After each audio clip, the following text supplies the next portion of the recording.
¿Qué tal? Bienvenidos a nuestra primera mesa de análisis. Comenzaré con una frase.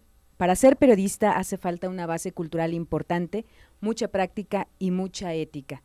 Es una frase del maestro Gabriel García Márquez y de esta manera les doy la bienvenida a este primer ejercicio. Estamos muy contentos. Mi nombre es Juliet Delgado Sánchez, coordinadora de la licenciatura en Ciencias de la Comunicación. Me encuentro con tres personalidades de nuestra institución. Katia del Rocío, alumna del 8º semestre de la carrera en Comunicación. Bienvenida, Katia. Gracias, buenos días a todos.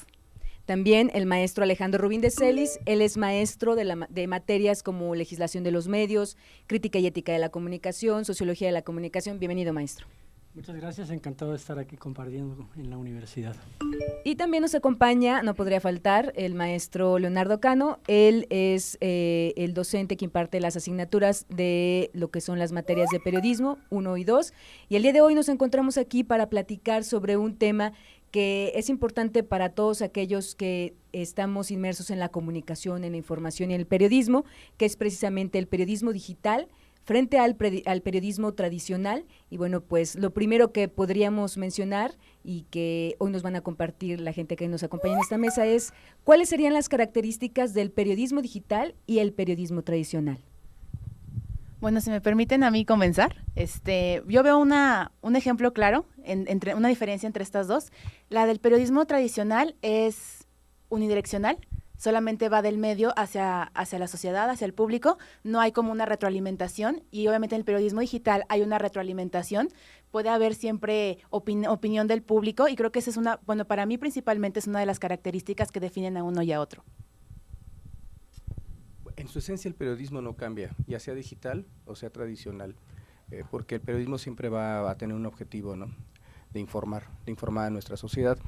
El hecho de que podamos querer diferenciar, o cuando queremos nosotros diferenciar la parte tradicional de la digital, nos hace de repente no ubicarnos en una realidad transmedia. Hoy, por ejemplo, podemos estar viendo la televisión y tener el iPad o el teléfono frente a la televisión para estar participando en esos contenidos o compartiéndolos con alguien más, diciéndoles, ¿ya viste lo que ocurrió cuando Donald Trump a través de una cuenta de Twitter dijo que si México no estaba de acuerdo con el muro, no podía haber una reunión? Nos enteramos por un Twitter. Después la Secretaría de Hacienda genera un comunicado de prensa que al igual nos vamos a enterar por un Twitter en donde dice que entonces no sería muy conveniente tener esta reunión. Ambos medios van hoy ligados, ¿no?, tanto el tradicional como el digital, en algo que podemos conocer como transmedia. Sí, bueno, yo lo enfocaría desde otra perspectiva. El periodismo tradicional viene pues desde hace muchos siglos, en México con una fuerte influencia desde el siglo XIX, y bueno, estamos hablando en principio del periodismo impreso, cuya influencia durante los siglos XIX y XX fue muy importante, pero cuya transición hacia los medios digitales pues hoy es innegable. Hablando de radio y televisión, podríamos hablar de unos medios también muy unidireccionales, como decía Katia, donde había pocas posibilidades de participación de parte de los receptores, de las audiencias, y que hoy cambia diametralmente a tener unos medios digitales que permiten al receptor, a la audiencia, producir sus propios contenidos, generar contenidos multimedia que antes no se podía. Antes podíamos producir en televisión, solamente en televisión, en un lenguaje audiovisual. Hoy podemos hacerlo de múltiples formas, de manera simultánea, y con esa enorme capacidad para poder cerrar el círculo del proceso de la comunicación, que es que el receptor también se vuelva emisor y pueda crear sus propios contenidos. Bueno, pasando a otro aspecto, en este caso, ¿cuál sería el perfil del periodista digital? Sobre todo porque, bueno, los jóvenes se enfrentan a un contexto en donde el periodismo, no que el tradicional ya no esté de moda, sino que más bien se ha mutado a esta parte de la multimedia y de otra manera de realizarlo. ¿Cuál sería ese perfil del periodista digital frente al periodismo tradicional? Yo creo que, bueno, tanto en mi perspectiva de joven, el periodismo digital es más, lo tenemos al alcance de nuestra mano. Digo, todos los que tenemos un smartphone ya es como en el momento está la noticia, en el momento es la situación, y pues creo que tenemos un aparato extremadamente grande con una red enorme de poder llegar a muchas personas, creo que es importante también que ese internet también nosotros como personas pues ayudemos a transmitir noticias y no a transmitir pues el típico del meme, el típico que está lo virtual, lo rápido. Creo que también es importante como nosotros jóvenes saber qué compartir y qué no compartir. Sí, bueno, en este caso estamos hablando de usabilidad, ¿no? Hago un ejercicio con los alumnos cuando tengo el primer día de clase y les pregunto que cuándo fue la última vez que tuvieron un periódico físico en las manos. Y a veces lo que dicen hace meses que no, o el fin de semana cuando se lo pasé a mi abuelito de la mano, o cuando limpiaron la pajarera, ¿no? Y es de repente difícil hacer que el alumno se acerque a las noticias. No les puedo pedir que compren un periódico todos los días, porque no lo van a hacer. Entonces, a partir de por lo que dice Katia, de que tienes en el teléfono la accesibilidad, pues trabajamos con listas de Twitter, ¿no? En donde nos podemos informar, cada quien lleva una noticia, la comparte y de esa manera el alumno se va informando de lo que está ocurriendo, ¿no? Pero tiene que ver con esa usabilidad. Ahora, hay personas que no van a tener la proximidad a los dispositivos móviles. Tenemos un caso en San Luis Potosí, de un periódico digital que es Plano Informativo, que ellos empiezan en una plataforma digital, pero como muchos del público al que quieren impactar no están acostumbrados a utilizar dispositivos móviles, tuvieron que generar una versión impresa, ¿no? O sea, algo bien interesante que ocurre en San Luis Potosí, y dice al revés. ¿Por qué? Porque el público al que quieren impactar, las esferas políticas, económicas a las que quieren impactar, todavía compran el periódico, ¿sí? Maestro. Bien, yo me voy a referir a la producción de las noticias y me voy a permitir hablar un poquito de mi experiencia personal. Cuando yo fui reportero hace ya más de 20 años, reportero en activo, bueno, para producir una noticia tenía uno que tener una grabadora, por ejemplo en televisión, tener un camarógrafo, tener algún chofer que nos llevara a cubrir la noticia, contar con un editor que hiciera el trabajo, ¿verdad?, de elegir las imágenes, etcétera, las grabaciones de audio. Es decir, se requería de un equipo, pues de un cierto número de personas y de cierto tipo de equipos. La producción de noticias hoy puede ser muy distinta y la puede hacer el reportero de manera individual, porque hoy las tecnologías permiten editar, permiten grabar audios, permiten enviar, permiten recibir.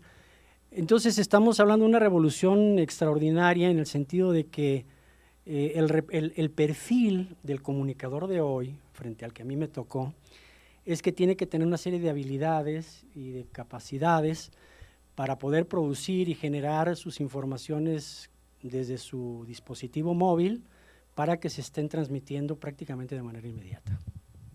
Pero si ya tenemos eso, pues tengamos una mirada crítica, tengamos una lectura de nuestra sociedad, tengamos una lectura del consumo mediático de la misma sociedad, de nuestros jóvenes, de cómo piensa nuestra sociedad, de cómo los medios tradicionales están retomando esos contenidos triviales que están en la voz de todo mundo, que están en el trend, y para poderse ganar la credibilidad por encima de la ética de informar algo, ¿no? Si nosotros estamos informados como base, entonces ya adquirimos la primera responsabilidad como usuarios y como consumidores y como distribuidores de contenidos, ¿no? Yo agregaría lo de Leonardo, que es fundamental estar bien informado y para eso hay que saber seleccionar las fuentes de información. Suena de repente a lo mejor fácil, pero no lo es tanto. Yo creo que en este país mucha gente lee o ve noticias por televisión o por radio, pero no necesariamente, y desde luego no todas son buenas fuentes de información, y al contrario, yo diría que son pocas dentro de ese abanico de posibilidades enormes que hay en todos los medios. Son pocos los que realmente están ofreciendo información de calidad, entendida como más imparcial, más completa, que te dé antecedentes, que abarque distintos enfoques del acontecimiento Entonces, yo creo que una invitación que yo haría a los estudiantes es eso, a que desde luego se informen todos los días, tengan más de una fuente, pero sobre todo la seleccionen con cuidado. Hagan una buena selección para que realmente cuenten con información de calidad. Y cerraría en la parte de la ética, ahora que veo aquí un documento de don Javier Darío Restrepo, sin duda en eminencia, quizá el máximo representante de la ética en el periodismo latinoamericano. Esa es la otra columna vertebral, creo yo, del periodismo, ¿no? Sí hay nuevos valores y principios en la ética dentro de los nuevos medios, de las nuevas tecnologías, pero en términos generales los principios éticos de antaño siguen teniendo plena vigencia, la búsqueda de la verdad como un principio fundamental. Eso no tiene plataformas, no es si es un medio antiguo o es un medio nuevo. La búsqueda de la verdad y otros muchos principios que nos ha regalado la ética en el periodismo durante años, siglos, siguen teniendo plena vigencia. Y yo creo que se puede ser técnicamente un excelente periodista, manejar los géneros, ser un excelente entrevistador, hacer magníficos reportajes o columnas, pero si no hay principios éticos basados en que la función y la responsabilidad del medio es frente a la sociedad y no frente a los intereses del medio, no estaremos haciendo un periodismo responsable y le estaremos haciendo un gran daño a la sociedad. Bueno, pues creo que los que nos están viendo y escuchando se llevan mucha tarea, hay que reflexionar pues cada una de las aportaciones que el día de hoy, la verdad, de una forma de gala estamos arrancando este proyecto desde el Laboratorio de Periodismo con la idea de comentar y discutir temas que son de la actualidad y sobre todo también herramientas para que otros alumnos, estudiantes y gente de la comunicación y del periodismo pueda también compartirlo. Muchas gracias por su presencia y pues esperemos verlos en otra emisión. Muchas gracias. Gracias.